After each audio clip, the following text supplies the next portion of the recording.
तनाव के बाद गुरुग्राम में तेजी से हालात में हो रहे हैं सामान्य। आज गुरुग्राम के सभी स्कूल, कॉलेज और दफ्तर खुल गए। गुरुग्राम में इंटरनेट भी पूरी तरीके से बहाल। आवाजाही पर भी कोई रोक नहीं, सामान्य दिखे हालात। गुरुग्राम पुलिस ने हिंसा को लेकर दी चेतावनी। अफवाह फैलाने वालों के खिलाफ सख्त कार्रवाई होगी। कल की हिंसा के बाद गुरुग्राम में आरएएफ की तैनाती। शहर में फ्लैग मार्च करते नजर आए जवान। नूह में हुई हिंसा के बाद आज रात की खबर 2 घंटे के लिए कर्फ्यू में दी गई थी। नूह में हुई हिंसा के बाद हालात सुधारने की कोशिश लगातार जारी। भारी संख्या में पुलिस बलों की तैनाती। 115 से ज्यादा आरोपी गिरफ्तार। हालात पर काबू पाने की कोशिश लगातार जारी। पुलिस की 30 और पैरामिलिट्री फोर्स की 20 यूनिट तैनात। मुख्यमंत्री मनोहर लाल खट्टर का बयान। कहा, नूह में हुई दुर्घटना पूरा दुर्भाग्यपूर्ण है। दुर्घटना षड्यंत्रकारियों की लगातार की जा रही है पहचान। मुख्यमंत्री खट्टर ने कहा, किसी भी दोषी या षड्यंत्रकारी को बख्शा नहीं जाएगा। सुरक्षा एजेंसियों को अलर्ट मोड में रखा जाएगा। षड्यंत्रकारी इस प्रकार से थे, जो दोषी लोग थे उनको पकड़ा जा रहा है। उनके लिए सर्च ऑपरेशन भी किया गया है और जो लोग भागे हुए हैं उनको पकड़ने की कोशिश की जा रही है। मुख्यमंत्री ने कहा, नूह और आसपास के इलाके में फिलहाल स्थिति सामान्य। नागरिकों से शांति बनाए रखने की अपील। हरियाणा के उप मुख्यमंत्री दुष्यंत चौटाला का बयान। यात्रा के आयोजकों ने नहीं दी थी प्रशासन को पूरी जानकारी। केंद्रीय मंत्री गजेंद्र सिंह शेखावत का बयान। बोले, नूह जैसी हिंसा राजस्थान में भी हो रही है। नूह हिंसा के लिए लोनी के बीजेपी विधायक नंद किशोर गुर्जर ने कांग्रेस को बताया जिम्मेदार। बोले, उपद्रवियों पर एनएसए लगे और संपत्ति जब्त हो। और विकास हुआ है उससे लेकर के लगता है कि जब चुनाव आएगा तो फिर भाजपा की सरकार बन रही है। तो वो जो ड्रामा कराया गया, कांग्रेस दंगा करा कर राजनीति करती थी। भाजपा के राज्य में जहां सरकारें, दंगे नहीं होते। केंद्रीय मंत्री कृष्णपाल गुर्जर ने कहा, मेवात में हथियार मिलना आम बात है, लेकिन इस दंगे के लिए हथियार कहां से आए, ये जांच का विषय है। दिल्ली में बजरंग दल और वीएचपी के कार्यकर्ता सड़कों पर उतरे। नूह हिंसा के खिलाफ प्रदर्शन। दिल्ली के बदरपुर बॉर्डर पर बजरंग दल का जबरदस्त प्रदर्शन। बैरिकेड लगाकर प्रदर्शनकारियों को रोकने की कोशिश। नूह हिंसा के विरोध में नोएडा में हिंदू संगठनों का पैदल मार्च। नोएडा स्टेडियम के पास बड़ी संख्या में पुलिस बल तैनात। देहरादून में भी सड़क पर उतरे बजरंग दल के कार्यकर्ता। हिंसा के विरोध में जमकर नारेबाजी। लोकसभा की कार्रवाई शुरू होते ही आज भी हंगामा। कार्रवाई दोपहर 2 बजे तक स्थगित। लोकसभा में दिल्ली सेवा बिल पर आज होगी चर्चा। मुद्दे पर सियासी संग्राम तेज होने के आसार। दिल्ली सेवा बिल पर चर्चा को लेकर बीजेपी की तैयारी। पार्टी ने अपने लोकसभा सांसदों को व्हिप जारी किया। आम आदमी पार्टी सांसद राघव चड्ढा बोले, जो दिल्ली सेवा बिल का समर्थन करेगा वो देशद्रोही के रूप में जाना जाएगा। विपक्षी दलों के नेताओं ने राष्ट्रपति द्रौपदी मुर्मू से मुलाकात की। मणिपुर मुद्दे पर दखल देने की मांग।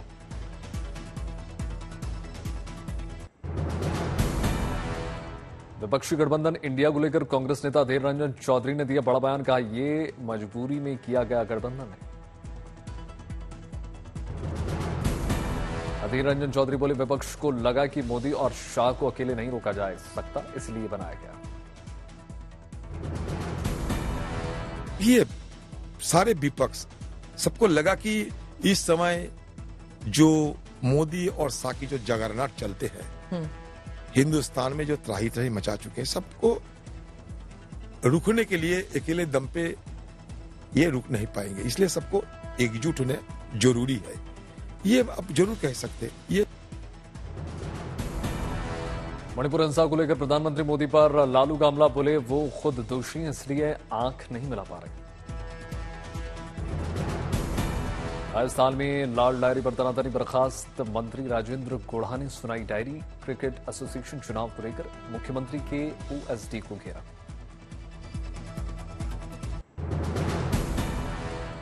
सीबीआई ने मनीष सिसोदिया की जमानत का किया विरोध। सुप्रीम कोर्ट में हलफनामा देकर कहा सिसोदिया गवाहों को कर सकते हैं प्रभावित। बजरंग दल और विश्व हिंदू परिषद की रैलियों पर रोक लगाने की मांग सुप्रीम कोर्ट में पहुंचा मामला। आर्टिकल 370 के खिलाफ याचिकाओं पर सुप्रीम कोर्ट में सुनवाई शुरू। सीबीआई ने कहा हम पहले वकीलों को विस्तार से बहस करने की इजाजत देंगे ताकि वो अपनी बात रख सके। कपिल सिब्बल ने बहस शुरू करते हुए कहा कि मैं गुरुवार शाम को अपनी दलीलें खत्म करने की कोशिश करूंगा। बिहार में कोचिंग संस्थानों पर नकेल। सुबह 9 से शाम 4 बजे के बीच नहीं चलेंगे कोचिंग संस्थान।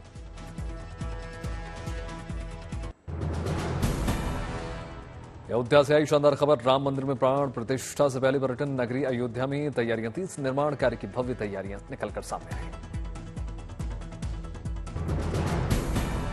अयोध्या को उसके पौराणिक गरिमा के अनुरूप सजाया धजाया जा रहा है। तमाम आकर्षण के केंद्र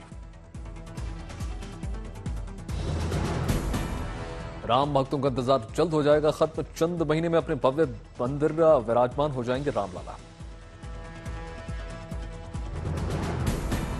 अमरनाथ तीर्थयात्रियों को 31वां जत्था जो है श्रीनगर के पंथा चौक बेस कैंप से रवाना। बालटाल और पहलगाम के रास्ते पहुंचेंगे अमरनाथ तीर्थयात्री। अब तक 4 लाख भक्त कर चुके हैं बाबा बर्फानी के दर्शन।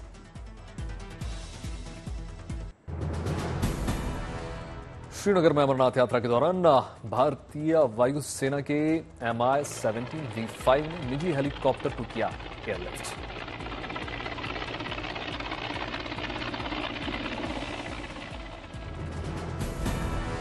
कोल्हापुर में अंबाबाई महालक्ष्मी के दरबार पहुंचे तेलंगाना के मुख्यमंत्री केसीआर। श्रीनगर में डल झील पर देखा देशभक्ति का अद्भुत नजारा। सैल्यूट तिरंगा शिकारा रेस का आयोजन।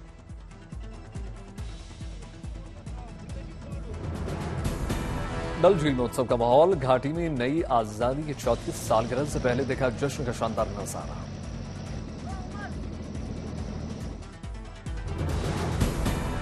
उपराज्यपाल मनोज सिन्हा ने सूफी संत शेख नूरुद्दीन नूरानी की दरगाह में लगाई हाजिरी। घाटी में विकास कार्य ने पकड़ी रफ्तार। राजौरी में मेगा प्रोजेक्ट के तहत 4 सुरंगों का चल रहा है निर्माण कार्य। पहाड़ी इलाकों में युद्ध स्तर पर सड़क निर्माण का कार्य लगातार जारी। नेशनल हाईवे 144 से रोड कंस्ट्रक्शन की तस्वीरें निकलकर सामने आई। जम्मू में तीरंदाजी के प्रति बढ़ रहा लोगों का रुझान। सीख रहे हैं तीरंदाजी के युवा। तेलंगाना की राज्यपाल सौंदर्यकरण काजीपेंट के राष्ट्रीय प्रौद्योगिकी संस्थान पहुंची। स्वागत हुआ।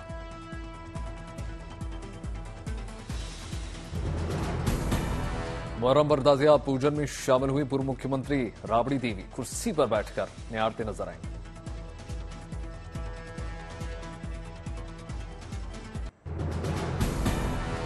पीओके स्थित गिलगिट बाल्टिस्तान में अचानक आई बाढ़ से भीषण तबाही। सैकड़ों घर तबाह। मनाली व्यास नदी में बही पंजाब परिवहन की बस। मलबे से मिले मां बेटे समेत 3 लोगों के शव।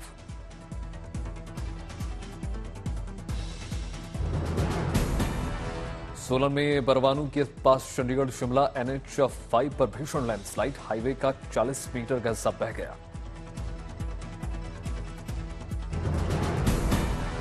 लैंडस्लाइड की वजह से चंडीगढ़ शिमला रूट बाधित।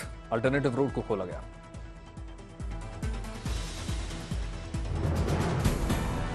कुल्लू पहुंचे केंद्रीय मंत्री नितिन गडकरी। मुख्यमंत्री सुखविंदर सिंह सुक्खू के साथ बाढ़ प्रभावित इलाकों का दौरा किया।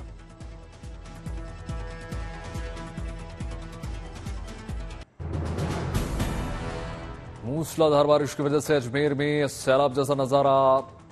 सागर झील और आना सागर झील का बढ़ा जलस्तर।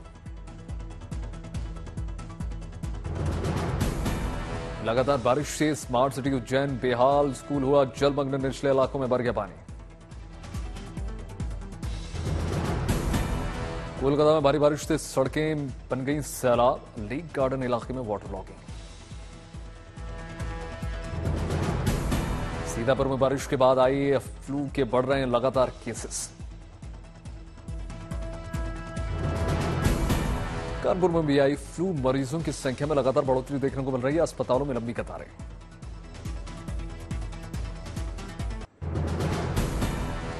एशिया हॉकी चैंपियनशिप में भाग लेने चेन्नई पहुंची पाकिस्तानी टीम का एयरपोर्ट पर पारंपरिक स्वागत।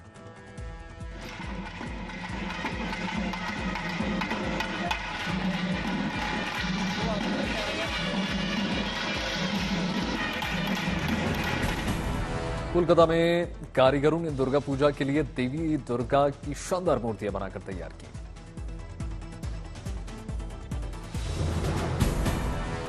सूरत में उमरपाड़ा पुलिस थाने को पुलिस वालों ने बनाया इको फ्रेंडली।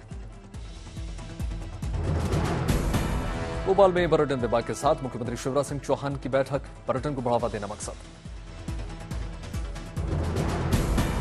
नूह की घटना से चलते हरिद्वार में पुलिस अलर्ट मोड में नजर आ रही, सुरक्षा के चाक चौबंद इंतजाम, अधिकारी सतर्क।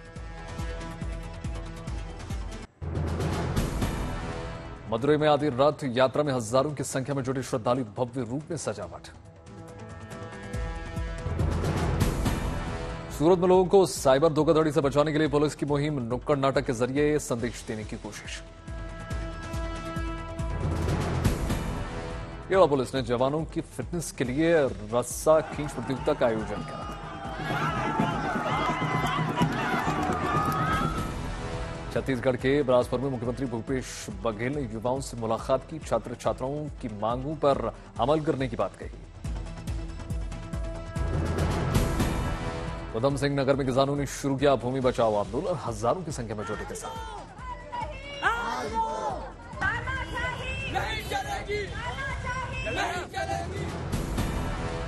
उदयपुर में पुलिस ने 2 बाइक चोरों को किया गिरफ्तार, माता पिता ने नहीं दिलवाई बाइक तो बच्चे गए बाइक चोर बन गए। देहरादून में स्कूल को मिली बस बम से उड़ा देने की धमकी, पुलिस मामले की जांच में जुटी। नूह की घटना के बाद अलर्ट मोड में नजर आ रही है माधुरी की पुलिस, सुरक्षा के चाक चौबंद इंतजाम।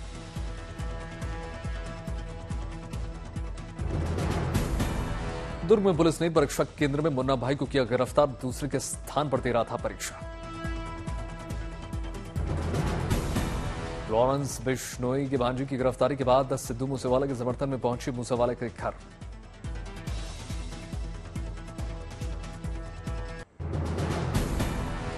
जुलाई में जीएसटी कलेक्शन और कारों की बिक्री में बढ़ने के साथ मैन्युफैक्चरिंग पीएमआई में मजबूती के साथ उभार।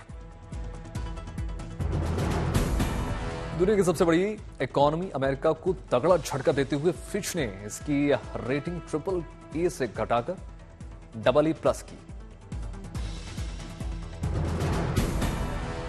पिछली जुलाई के 1.49 लाख करोड़ रुपए के मुकाबले इस साल जुलाई जीएसटी कलेक्शन 11% बढ़कर 1.65।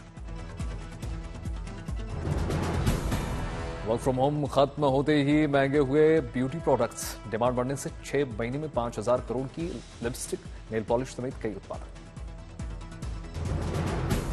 2023 की दूसरी तिमाही में ई कॉमर्स सेक्टर में 7 लाख नौकरियां मिलने का अनुमान।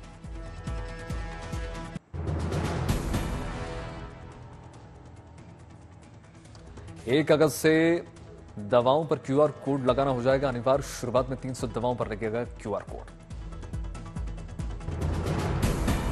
गैर बासमती चावल के निर्यात पर बैन के बाद अंतर्राष्ट्रीय बाजार में चावल 3% महंगा हुआ। नोटबंदी के ऐलान के बाद अब तक 2000 के एक जरिए 3.14 लाख करोड़ रुपए के बैंकों में वापस आए। सेविंग अकाउंट में 2.5 से 3% तक ब्याज मिलने से नाखुश निवेशक ने एफडी का रुख करने का निर्णय। अप्रैल-जून 2017-18 के 31.7% के मुकाबले इस साल अप्रैल-जून में आईटी कंपनियों में महिला कर्मचारियों की हिस्सेदारी बढ़कर 34%। पूर्व अमेरिकी राष्ट्रपति डोनाल्ड ट्रंप पर अदालत में 2020 चुनाव को पलटने का लगा आरोप। 4 महीनों में तीसरी बार आरोपी बनाए गए पूर्व राष्ट्रपति। हाइटाइट से इटली में वेनिस में भर गया पानी, मशहूर सेंट मार्क पानी। अमेजॉन शिखर सम्मेलन में हिस्सा लेने के लिए ब्राजील ने इंडोनेशिया, कांगो, नॉर्वे समेत तमाम देशों को आमंत्रित किया। पेरिस में मशहूर स्विस ब्रांड पियाजे स्टोर में दिन दहाड़े डकैती। नाइजर में तख्ता पलट के बाद अपने नागरिकों को निकालने में जुटा फ्रांस।